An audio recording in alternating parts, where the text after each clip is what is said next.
മത്തായി 3-ാം അധ്യായം. സ്നാപക യോഹന്നാന്റെ പ്രഭാഷണം.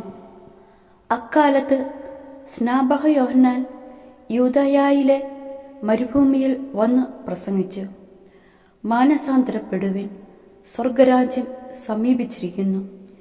ഇവനെപ്പറ്റിയാണ് യെശയ്യാ പ്രവാചകൻ വഴി ഇങ്ങനെ അരുളി ചെയ്യപ്പെട്ടത്. മരുഭൂമിയിൽ വിളിച്ചു പറയുന്നവന്റെ ശബ്ദം, കർത്താവിൻ്റെ വഴിയൊരുക്കുവിൻ, അവൻ്റെ പാതകൾ നേരെയാക്കുവിൻ. യോഹന്നാൻ ഒട്ടകരോമം കൊണ്ടുള്ള വസ്ത്രവും അരയിൽ തോൽവാറും ധരിച്ചിരുന്നു. വെട്ടുകിളിയും കാട്ടുതേനുമായിരുന്നു അവൻ്റെ ഭക്ഷണം. ജെറുസലേമിലും യൂദയ മുഴുവനിലും ജോർദാന്റെ പരിസര പ്രദേശങ്ങളിലും നിന്നുള്ള ജനം അവൻ്റെ അടുത്തെത്തി.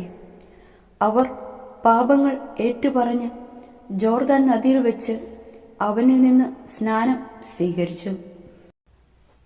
അനേകം ഫരിസേയരും സദൂക്കായരും സ്നാനമേൽക്കാൻ വരുന്നത് കണ്ട് യോഹന്നാൻ അവരോട് പറഞ്ഞു, അണലി സന്തതികളെ, ആസന്നമായ ക്രോധത്തിൽ നിന്ന് ഓടിയകലാൻ നിങ്ങൾക്ക് മുന്നറിയിപ്പ് നൽകിയതാരാണ്? മാനസാന്തരത്തിന് യോജിച്ച ഫലം പുറപ്പെടുവിക്കുവിൻ. ഞങ്ങൾക്ക് പിതാവായി അബ്രാഹാം ഉണ്ട് എന്ന് പറഞ്ഞ് അഭിമാനിക്കേണ്ട.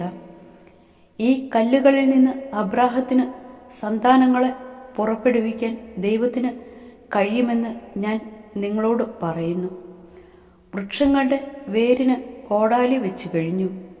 നല്ല ഫലം കായ്ക്കാത്ത വൃക്ഷങ്ങളെല്ലാം വെട്ടി തീയിലെറിയും. മാനസാന്തരത്തിനായി ഞാൻ ജലം കൊണ്ട് നിങ്ങളെ സ്നാനപ്പെടുത്തി.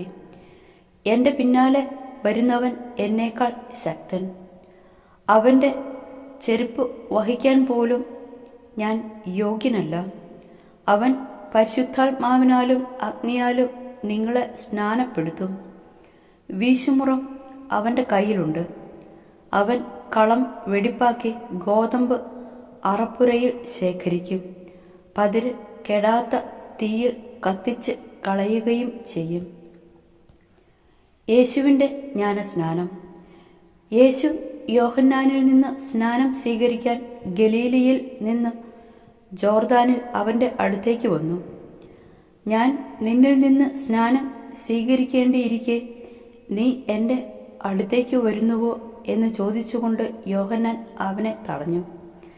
എന്നാൽ യേശു പറഞ്ഞു, ഇപ്പോൾ ഇത് സമ്മതിക്കുക, അങ്ങനെ സർവ്വനീതിയും പൂർത്തിയാക്കുക നമുക്ക് ഉചിതമാണ്.